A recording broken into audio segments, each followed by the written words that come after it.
வணக்கம் மக்களே, welcome back to our channel. இன்றைக்கி நம்ம எதை பற்றி பார்க்க போகிறோன்னு பார்த்தீங்கன்னா, மைவி3 உறுப்பினர்கள் எல்லாத்துக்குமே ஒரு ஹாப்பி நியூஸ் தான் இந்த வீடியோவில்.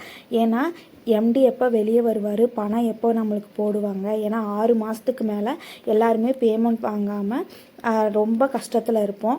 அதை பற்றின வீடியோ தான் இது.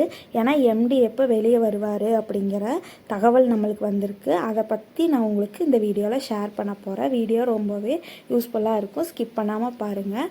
ஃபஸ்ட்டு வந்து இஓடபிள்யூலேருந்து வழக்கு விசாரணை கம்ப்ளீட் பண்ணி சப்மிட் பண்ணிட்டாங்க. அதன் மூலயமா தான் பெயிலுக்கு அப்ளை பண்ண போகிறாங்க. 2 மாத காலமாக விசாரிக்கிறேன் அப்படின்னு சொல்லி பெயில் கிடைக்காமையே இருந்துட்டு இருந்தது. இந்த தடவை அப்படி கிடையாது, கண்டிப்பாக பெயில் கிடச்சிரும். ஏன்னா அவங்க விசாரணையை முடிச்சிட்டாங்க.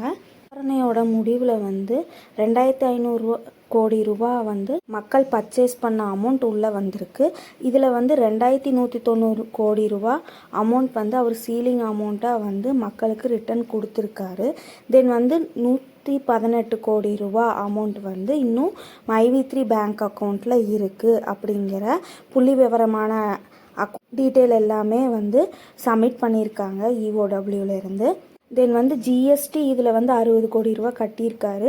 இது போக ப்ராடக்டோட வேல்யூ, அதாவது ஹப்பில் இருக்க ப்ராடக்டோட வேல்யூவே 5 கோடி ரூபா கிட்ட இருக்குது அப்படிங்கிற டீட்டெயிலும் வந்திருக்கு. ஸோ இதெல்லாம் வச்சு தான் இன்றைக்கி பெயில் அப்ளை பண்ணியிருக்காங்க. 11 மணி அளவில் பெயில் அப்ளை பண்ணியிருக்காங்க. எம்டி வெளியே வர்றதுக்கு இன்றைக்கே வாய்ப்பு இருக்குது, இல்லைனா 1 வீக் கழிச்சும் கூட ஹியரிங் வர்றதுக்கு சான்சஸ் இருக்குது. எப்படி இருந்தாலும் இந்த வாரத்துக்குள்ளே அவர் வெளியே வர்றது கன்ஃபார்ம் தான். அவர் வெளியே வந்ததும் பேமெண்ட் பற்றின வீடியோ கண்டிப்பாக போட போகிறாரு. அதனால் பேமெண்ட்டுக்கு எந்த ஒரு பயமும் இல்லை, பேமெண்ட் கண்டிப்பாக வந்துடும் அப்படிங்கிறத நம்ம நம்பலாம். மைவி3 பற்றின அப்டேட் மோர் வீடியோ வர்றதுக்கு நம்ம சேனலை சப்ஸ்கிரைப் பண்ணிக்கோங்க. ஓகே.